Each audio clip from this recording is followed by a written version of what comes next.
മുനമ്പം വഖഫ് ഭൂമിയാണെന്നും അത് ചിലർ കയ്യേറിയതോ മറിച്ചുവിറ്റതോ ആണെന്നും എല്ലാവർക്കും വ്യക്തമാണ്. സുപ്രീം കോടതി ഉൾപ്പെടെ ഇക്കാര്യം അംഗീകരിക്കുന്നു. എന്നാൽ കേരളത്തിൽ ലീഗ് ഉൾപ്പെടെയുള്ള മുഴുവൻ മുസ്ലിം സംഘടനകളും രാഷ്ട്രീയ പാർട്ടികളും അവിടെ താമസിക്കുന്നവർക്ക് യുക്തമായ നഷ്ടപരിഹാരവും ഭൂമിയും നൽകാതെ ഒഴിപ്പിക്കുന്നതിന് എതിരായിരുന്നു. കാലങ്ങളായി അവിടെ താമസിക്കുന്നവരാണ് മുനമ്പത്തെ മത്സ്യത്തൊഴിലാളികൾ എന്നതായിരുന്നു അതിന് കാരണം. എന്നാൽ ഏതാണ്ട് അതേ സാഹചര്യമുള്ളവരാണ് ബാംഗ്ലൂർ ഫക്കീർ കോളനിയിലെ താമസക്കാർ. 30 വർഷമായി അവിടെ താമസിക്കുന്ന 400ഓളം കുടുംബങ്ങൾ. ഭൂരിഭാഗവും ദരിദ്രരായ തെരുവ് കച്ചവടവും ഭിക്ഷാടനവും മറ്റും നടത്തുന്ന മുസ്ലിങ്ങൾ. ആധാർ കാർഡും റേഷൻ കാർഡും വോട്ടർ ID കാർഡുമൊക്കെ ഉള്ളവർ. എന്നാൽ മുനമ്പൻ നിവാസികളോട് മനുഷ്യത്വം വേണമെന്ന് വാദിച്ചവർ തന്നെ ഫക്കീർ കോളനിക്കാർ കയ്യേറ്റക്കാരാണെന്നാരോപിച്ച് ബുൾഡോസർ രാജിനെ ന്യായീകരിക്കുന്നത് വിരോധാഭാസമാണ്.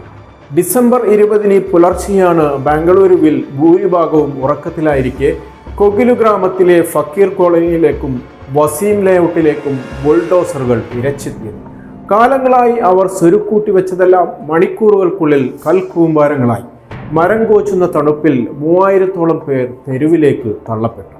എല്ലാം നഷ്ടപ്പെട്ട് തെരുവിൽ തണുത്തു വിറച്ചിരുന്ന് 70 വയസ്സുള്ള ഖദീജാബി പറഞ്ഞു, ഞങ്ങൾ ഫക്കീറുകളാണ്. കഴിഞ്ഞ 30 വർഷങ്ങളായി ഞങ്ങൾ ഇവിടെയുണ്ട്. വോട്ടർ ID കാർഡും ആധാറും പാൻ കാർഡുമുണ്ട്.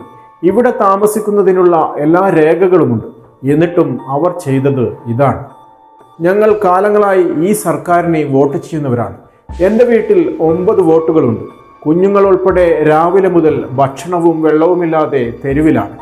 വീട്ടിലുള്ള ഒരു വസ്തുവും എടുക്കാൻ അനുവദിക്കാതെയാണ് ബുൾഡോസറുകൾ എല്ലാം ഇടിച്ചു നിരത്തിയത്. ഞങ്ങളുടെ ഉന്തുവണ്ടികൾ ഉൾപ്പെടെ തകർത്ത് തരിപ്പണമാക്കി. ഖദീജാബി വിതുമ്പി. ഉത്തരേന്ത്യൻ നഗരങ്ങളിൽ BJP സർക്കാർ നടപ്പാക്കി വരുന്ന ബുൾഡോസർ രാജിന്റെ അതേ പതിപ്പാണ് കോൺഗ്രസ് ഭരിക്കുന്ന കർണാടകയിൽ സിദ്ധരാമയ്യ സർക്കാരും നടപ്പാക്കിയിരിക്കുന്നത്.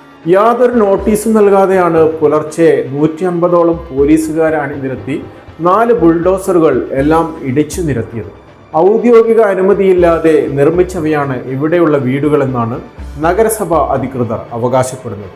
ഇതിൽ ഭൂരിഭാഗവും ഹൈദരാബാദിൽ നിന്നും ആന്ധ്രാപ്രദേശിന്റെ മറ്റു ഭാഗങ്ങളിൽ നിന്നും കുടിയേറിയ നാടോടികളാണെന്നും സർക്കാർ അവകാശപ്പെടുന്നു. 80 കോടി രൂപയോളം വില വരുന്ന ഈ ഭൂമിയിൽ മാലിന്യ സംസ്കരണ പ്ലാന്റ് സ്ഥാപിക്കാനാണ് സർക്കാർ പദ്ധതി. എന്നാൽ ഈ ആരോപണങ്ങളെല്ലാം നിഷേധിച്ച താമസക്കാർ തങ്ങൾ 30 വർഷമായി ഇവിടെ താമസിക്കുന്നതിനുള്ള രേഖകൾ മാധ്യമപ്രവർത്തകർക്ക് മുന്നിൽ പ്രദർശിപ്പിച്ചു. ഭൂമിയുമായി ബന്ധപ്പെട്ട രേഖകൾ ശരിയാക്കുന്നതിന് ഒരു ഏജന്റിന് 3 ലക്ഷം രൂപ നൽകിയതായി ഇവിടെ താമസിക്കുന്ന ആരിഫ ബീഗം പറഞ്ഞു. വീട് നിർമ്മാണത്തിന് 18 ലക്ഷത്തോളം രൂപ ചെലവായി. എല്ലാം ഒരു നിമിഷം കൊണ്ട് ഇല്ലാതായി. ദലിത് സംഘർഷ സമിതി, SDPI, പ്രജാവിമോചന ചാലുവാലി, ദുതിയുവ ജനരവേദികെ, കർണാടക സുന്നി യുവജന സംഘം തുടങ്ങിയ സംഘടനകൾ പ്രദേശവാസികൾക്ക് സഹായവുമായി എത്തിയിട്ടുണ്ട്. സർക്കാർ ദലിതുകൾക്കും ന്യൂനപക്ഷങ്ങൾക്കും എതിരാണെന്ന് സാമൂഹിക പ്രവർത്തകനായ കൊലകേരി ഗണേശ് ആരോപിച്ചു.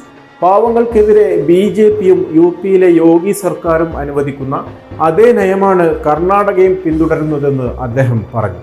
BJPയുടെ ബുൾഡോസർ രാജിനെ എതിർക്കുന്ന കോൺഗ്രസ് നൂറുകണക്കിന് പേരെ ഒരു രാത്രി തെരുവിൽ തള്ളിയതിനെ ന്യായീകരിക്കുന്നു എന്നതാണ് കൗതുകകരമായ കാര്യം.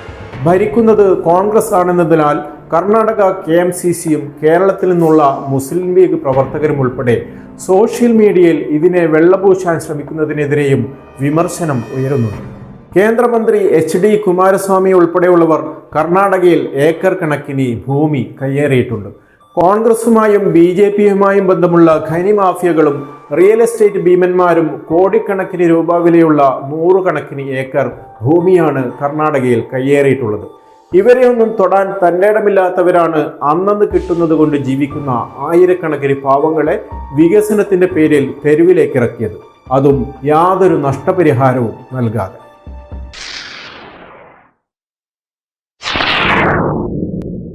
കൂടുതൽ വാർത്തകൾക്കും വിശേഷങ്ങൾക്കും ന്യൂസ് ലൈവ് TV സബ്സ്ക്രൈബ് ചെയ്യൂ.